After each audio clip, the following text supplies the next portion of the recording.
We're continuing with chapter 26 in Save Me a Seat. Mia, that's his dog, is hogging the bed, so I sleep crooked and wake up with a crick in my neck. Oh, I hate it when that happens. Sunshine is leaking in under the bottom of my window shade and hitting me smack in the face. That's weird. It's usually still dark when I get up. I roll over and look at the clock. It's 10:45. Holy smokes! I shout, jumping out of bed.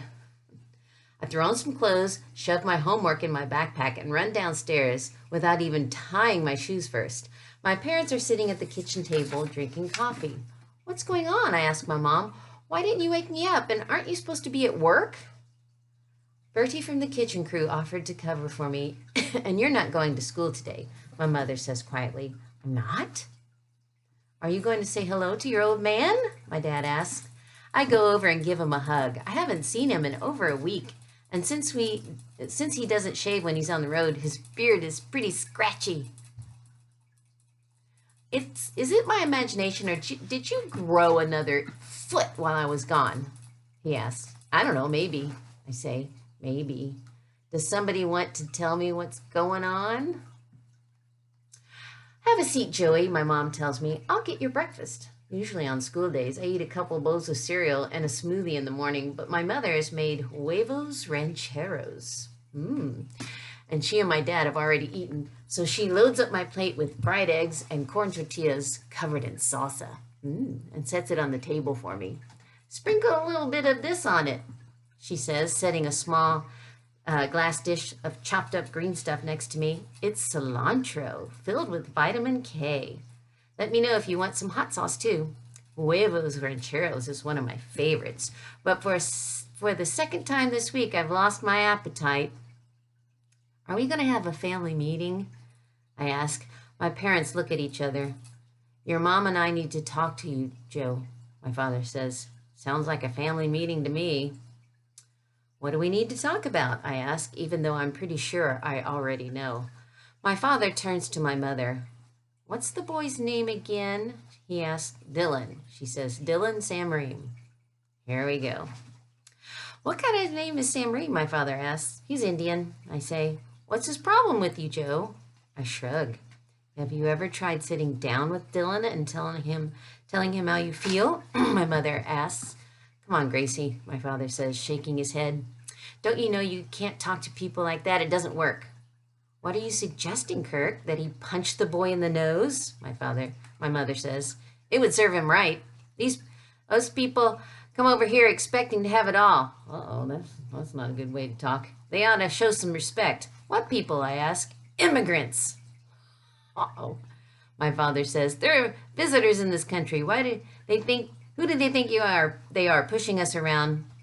Dylan's not a visitor. He was born here, I say. His dad's a doctor.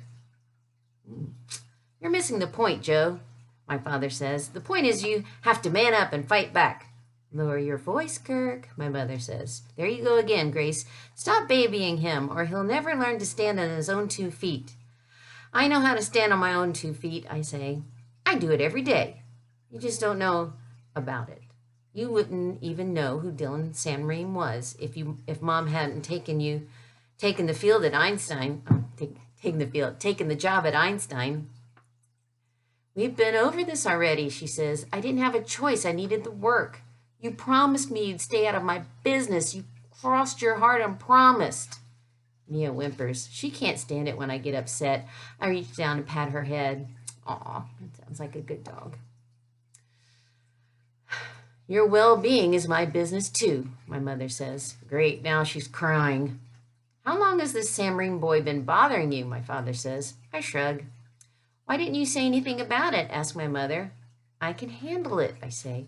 I'm going to call and speak to your principal right now, my father says, reaching for the phone. If you're not going to stand up to that bully yourself, I'll do it for you. Oh, no. No, I shouted, banging my fists on the table. No, no, no.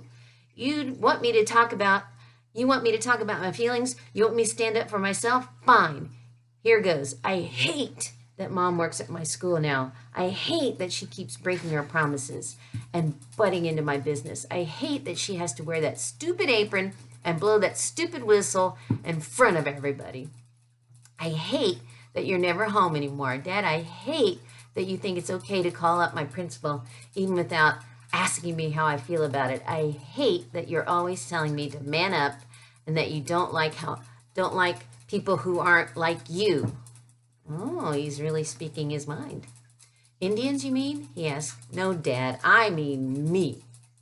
What are you talking about? He says. You think I don't like you?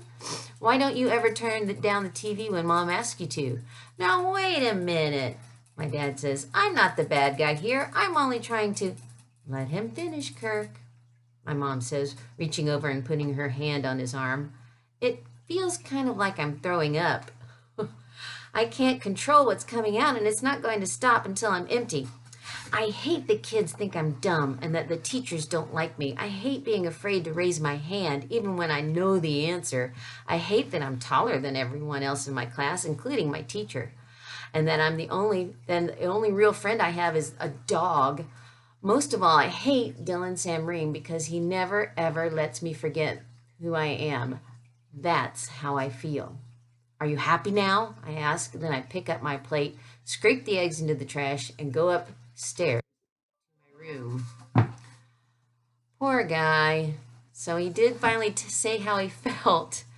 And it looks like even parents aren't always perfect. That was upsetting to hear how he talked about immigrants.